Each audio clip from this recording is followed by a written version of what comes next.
मराठ्यांनी विश्वास टाकलेला आहे. 13 तारखेपर्यंत विश्वास ठेवू. आरक्षण आणि सगळ्या नोंदी घेणार आम्ही. एक बी नोंद रद्द नाही होत येणार, एक सुद्धा. सगळ्या ओरिजिनल. त्या जर रद्द होणार असल्या तर मराठ्यांचा इथून लढा असणार आहे. मग मंडल कमिशन रद्द करा. मग आमच्या मुलक्यावर पाय द्यायला हक्काचा असून आम्हाला खाऊन देणार नसत तर इथून पुढचं आंदोलन मंडल कमिशन रद्द करण्याचं असणार आहे.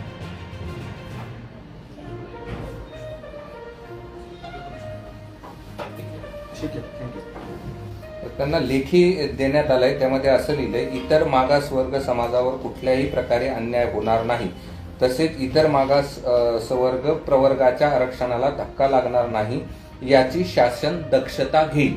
म्हणजे ओबीसी आरक्षणाला धक्का लागणार नाही अशा प्रकारचं लेखी त्यांना देण्यात आलेलं आहे. नाही, त्याला धक्का लागू नाही लागू आम्हाला काय माहिती. आमच्या आरक्षणात ती आम्हाला माहिती, बाकीचं माहित नाही आम्हाला. त्यांना धक्का लागतोय का चढायला लागत आहेत का उतारायला लागत आहेत ते नाही माहित आम्हाला. आमचे वाघ उपोषणाला बसले आहेत. आमचे वाघ आता रस्त्यावर करणार आहेत आंदोलन. अन्याय झाला तर अशाच पद्धतीनं सुरू राहायचं असं बुजवणार. काय करणार आहे तेच सांगतो ना मी. काही लोक लिहितात फेसबुकला, सोशल मीडियाला, संविधानाचं आंदोलन वडी उद्रीत पहा, आमच्याचं आंदोलन पहा. बघा बघा, वाघ रस्त्यावर उतरायला लागला तू झोप घरात पांढऱ्या मिशा करून आणि लोकात लाव मारामाऱ्या. तो 100% दंगल करीणारे मराठ्यात आणि धनगरात हे त्याचं कामच. धनगर बांधवांनाच माझी विनंती, तुमच्या नेत्यालाच जरा समजून सांगा, तुमचं आरक्षण तुम्ही मागा याच्या नादी लागू नका. विनाकारण हे चिघळीणारे हे चिघळू देऊ नका. शेवटी निर्णय तुमचा आहे. शेवटी आता त्याचे वाघ आहे तर आमचे कुणीतरी असतेनच ना.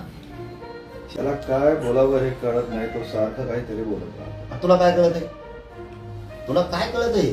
संविधानाच्या पदावर बसतो, उपोषण बसितो, आंदोलन बसितो. आम्ही शांततेच्या अंतरावलीत बसलो तर सभा काय घेतो, त्याच्यातून बाकीच्याला वाटून दिलेत, वाटण्या केल्यात. तू असं म्हण, तू तुडीन म्हण, एक जण पाय तुडीन म्हण, एक जणांनी माझ्या वैयक्तिक याच्यावर बोलायचं, हे वाटून दिलेत तिने, हिशे पाडले. मी हे बोलणार, मला सरकारचं बंधन आहे, मी संविधानाच्या पदावर बसलोय, मला बोलता येत नाही, तुम्ही बोला कचाकच, मी हाय तुमच्या मागं, असं वाटण्या पाडून देतोय देऊ. इतका तर त्याला काय कळते? ते कोणतं शान आहे? स्वतःला शान समजत आहे तर असं वाटण्या पाडून देईल का बोलायच्या? सरकारने वाटप केलेल्या जात प्रमाणपत्रावर श्वेतपत्रिका काढावी, बोगस कुणबी प्रमाणपत्र देणाऱ्यावर कारवाई करू असं आश्वासन सरकारने दिलेलं आहे. म्हणून आम्ही उपोषण सोडलेलं आहे. तुला येतच काय? तुला गोरगरिबाच्या भांडणं लावण्याच्या पलीकडे आलंय काय आतापर्यंत? विनाकारण तू आता धनगर बांधवावर नाराजी ओढून लावायला लागलाय मराठ्यांची. मराठ्यांचं धनगराचं काहीच नाही झालेलं, परंतु ह्यो आता मराठ्यांची नाराजी धनगरावर ओढून घ्यायला लागलाय.